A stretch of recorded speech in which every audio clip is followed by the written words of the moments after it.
Hi hello every one, welcome back to my channel. இன்றைக்கி நம்ம என்ன வீடியோ பார்க்க போகிறோம் அப்படின்னா, வெயில் காலத்தில் சூப்பரான ரிசல்ட் தரக்கூடிய ஒரு லிக்விட் ஃபெர்டிலைசரை மட்டும்தான் நம்ம பார்க்க போகிறோம். ஸோ இந்த மாதிரி திலுப்புகள் வர வைக்கிறதுக்கான அது ரொம்ப உதவியாகவும் இருக்கும். அதை வாங்க எப்படி பண்ணலாம், எந்த மாதிரி யூஸ் பண்ணலாம், எந்த டைமில் யூஸ் பண்ணலாம் அப்படின்றதையும் நம்ம பார்க்கலாம். இப்போ தான் ஃபஸ்ட் டைம் என்னோடய யூடியூப் சேனலை நீங்கள் பார்க்குறீங்க அப்படின்னா பக்கத்தில் உள்ள பெல் பட்டன் ஆன் பண்ணி வச்சுக்கோங்க. லைக் பண்ணுங்கள், ஷேர் பண்ணுங்கள், கமெண்ட் பண்ணுங்கள், சப்ஸ்கிரைப் பண்ணிக்கோங்க. அப்போ தான் நம்ம டெய்லியும் போடுற வீடியோ எல்லாமே உங்களோட மொபைலுக்கு நோட்டிஃபிகேஷனாக வரும். வாங்க வீடியோக்குள்ளே போகலாம். அது மட்டும் இல்லாமல் நம்ம எப்படி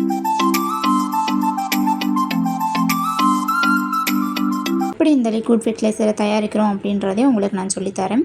ஸோ இதுதாங்க அந்த லிக்விட் ஃபெர்டிலைசர். இதில் வந்துட்டு வேப்ப இலை, வெங்காயம், பூண்டு தோல், வாழைப்பழத்தோல், அப்புறம் பட்டை, நம்ம பிரியாணிக்கெல்லாம் யூஸ் பண்ணுறோம்ல அந்த பட்டை. நான் பார்த்தீங்கன்னா எக்ஸ்ட்ரா வந்துட்டு அந்த நம்ம இட்லி மாவோட தண்ணி இருக்குது, இட்லி மாவு தண்ணி ப்ளஸ் வந்துட்டு நம்ம அரிசி கழுவுற தண்ணி, பருப்பு கழுவுற தண்ணி, இது எல்லாமே சேர்த்து நான் ஆட் பண்ணியிருக்கேன். ஃபஸ்ட்டு ஸ்டெப் வந்துக்கிட்டிங்க அப்படின்னா பட்டை, வாழைப்பழத்தோல், வெங்காயத்தோல், நீம் லீஃப் அது எல்லாமே போட்டு நல்லா ஒரு நாள் வந்துட்டு ஊற வச்சுட்டு நீங்கள் அடுத்த நாள் கொஞ்சம் தண்ணி ஊற்றி ஆட் பண்ணி என்ன பண்ணணுன்னா நல்லா கொதிக்க வச்சு வேக வச்சு எடுத்துக்கிறணும். அதுக்கப்புறமா அதோட எசன்ஸ் வந்துட்டு உங்களுக்கு நல்லாவே கிடைக்கும். ஒன் டே வந்துட்டு வேக வச்சுட்டு அடுத்த நாள் தான் நம்ம வந்துட்டு யூஸ் பண்ண போகிறோம். ஏன்னா அப்போ தான் அதோட எசன்ஸ் வந்துட்டு அதிகமாகவே இறங்கும். ஸோ இதில் வந்து நான் மாவு தண்ணி இதெல்லாம் ஊற்றிருக்கனால உங்களுக்கு இந்த கலரில் தெரியுது. நம்ம வெங்காயம் மட்டும் நம்ம யூஸ் பண்ணோம்னா நம்மளுக்கு வந்துட்டு ஒரு ப்ரௌன் கலரில் ஒட்டுறா உங்களுக்கு தெரியும். ஸோ அதுவும் வந்து சேர்த்துக்கலாம், அதனால ப்ராப்ளம் ஒன்றும் கிடையாது. நான் இந்த மாதிரி எடுத்துக்கிட்டேன். மீதி அந்த செக்கையெல்லாம் எடுத்து ஒன்று வந்துட்டு ஏதாவது தொட்டிலையோ செடிகள்லையோ வந்துட்டு போட்டு விட்டுக்கலாம்.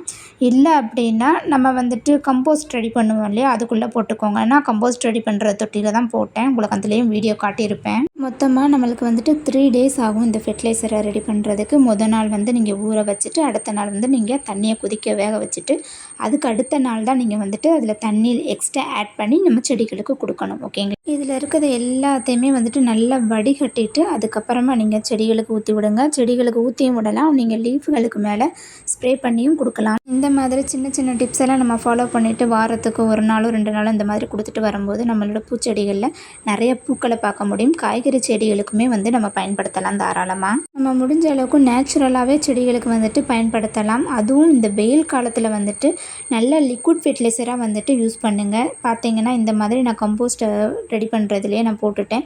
என்னடா யூஸ் பண்ணுற தட்டெல்லாம் வந்துட்டு இது பண்ணுறாங்க, இது வேஸ்ட்டு பிளேட் தான். ஸோ அதனால் நான் வந்துட்டு அந்த மாதிரி யூஸ் பண்ணிகிட்ருக்கேன்.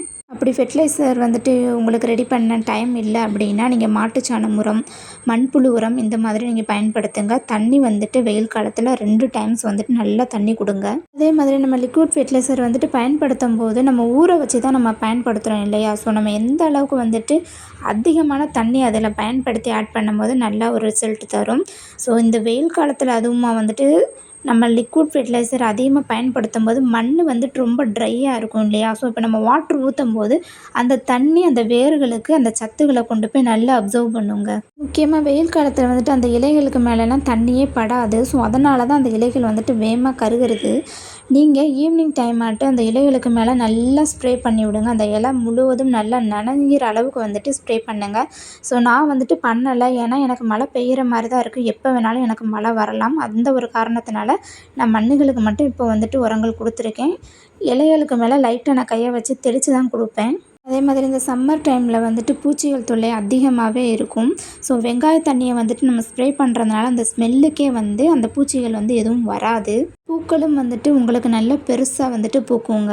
இலை வந்துட்டு சுருண்டி இருக்கும். நிறைய ரோஸ் செடியில், மல்லிகைப்பூ செடி, இந்த மாதிரி எல்லா செடிகளையுமே வந்துட்டு இலை சுருண்டுதல் பிரச்சனைகள் வந்து இருக்கும். அந்த மாதிரி டைமில் இந்த தண்ணியெல்லாம் வந்துட்டு வெங்காய தண்ணி வந்து நல்லா ஸ்ப்ரே பண்ணி கொடுங்க. அந்த பூச்சி தொல்லைகள் இல்லாமல் இருக்கும். ஃபெர்டிலைசர் வந்து பயன்படுத்தும் போது ஒன்று காலமாக பயன்படுத்துங்க, இல்லை அப்படின்னா ஈவினிங் டைம் பயன்படுத்துங்க.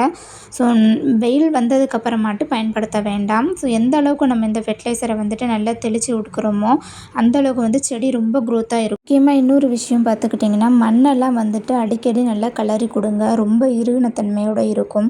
அப்படி இருந்தது அப்படின்னா வேர்களுக்குள்ளே வந்துட்டு காற்றுகள் போகாமல் அப்படியே இறுகி செடிகள் அழுகிறதுக்கு நிறைய வாய்ப்பு இருக்குது.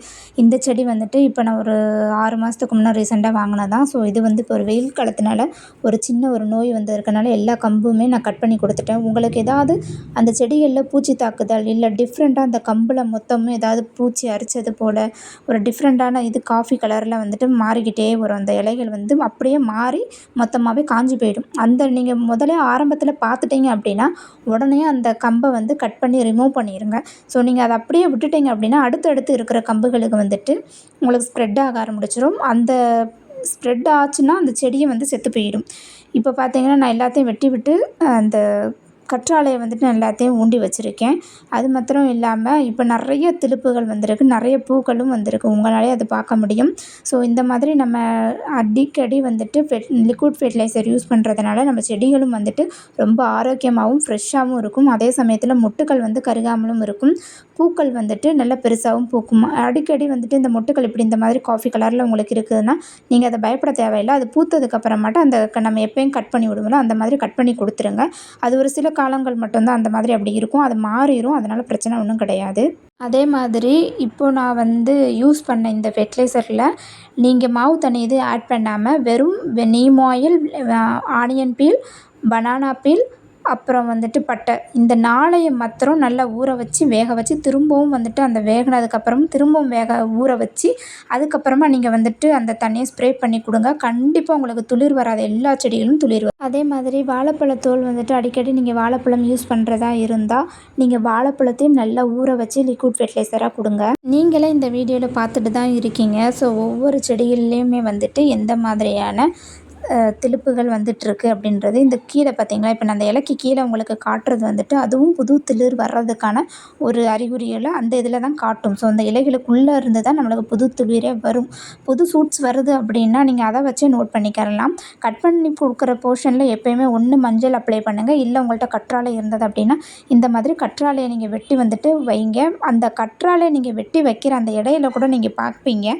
ஸோ அதிலிருந்து நிறைய துளிர்கள் வந்திருக்கு. நான் இதெல்லாமே வந்துட்டு கற்றாழை வச்சு தான் கற்றாழையை கொடுக்கும்போது இன்னுமே நல்ல ஒரு ரிசல்ட் தருது. ஸோ நீங்கள் அதை ட்ரை பண்ணி பாருங்கள். அதே மாதிரி நம்ம ரோஸ் பிளான்ட்டில் வந்துட்டு ஏதாவது புதுசாக ஒரு டிசீஸ் ப்ராப்ளம் வருது, ஏதாவது ஒரு இன்ஃபெக்ஷன் இருக்குது அப்படின்னா அதை தயவு செஞ்சு உடனே ரிமூவ் பண்ணிடுங்க. அப்போ தான் நம்மளோட ரோஸ் பிளான்ட்டை வந்து நம்மளால் காப்பாற்ற முடியும். இந்த வீடியோ வந்து உங்களுக்கு பிடிச்சிருக்கும் அப்படின்னு நான் நினைக்கிறேன். உங்களுக்கு இன்னும் ஏதாவது வேறு ஃபெர்டிலைசர் மாதிரியான என்ன இருந்தாலும் நீங்கள் கமெண்ட் பண்ணுங்கள். கண்டிப்பாக உங்களுக்கு நான் ரிப்ளை கொடுக்குறேன். ஸோ உங்களுக்கு எந்த மாதிரியான வீடியோ வேணும்னாலும் எங்கள்கிட்ட கேளுங்க. ஸோ நான் அதே மாதிரியே நான் உங்களுக்கு வீடியோ வந்துட்டு போட நான் ட்ரை பண்ணுறேன். நிறைய டைம் வந்துட்டு மண்கலவையை பற்றி கேட்டுகிட்டே இருக்கீங்க. ஸோ எனக்கு கொஞ்சம் டைம் தாங்க. நான் கண்டிப்பாக வந்துட்டு மண்கலவை வீடியோஸை நான் வேகமாகவே போட ஆரம்பிக்கிறேன். என்னோடய வீடியோ பிடிச்சிருந்தால் லைக் பண்ணுங்கள், ஷேர் பண்ணுங்கள், கமெண்ட் பண்ணுங்கள், சப்ஸ்கிரைப் பண்ணுங்கள். இப்போ நியூவாக நிறையா சப்ஸ்கிரைபர் வந்திருக்கீங்க. ஸோ பக்கத்தில் உள்ள பெல் பட்டன் ஆன் பண்ணி வச்சுக்கோங்க. அப்போ தான் டெய்லி நம்ம போடுற வீடியோஸ் எல்லாம் உங்களோட மொபைலுக்கு நோட்டிஃபிகேஷனாக வரும். Happy gardening.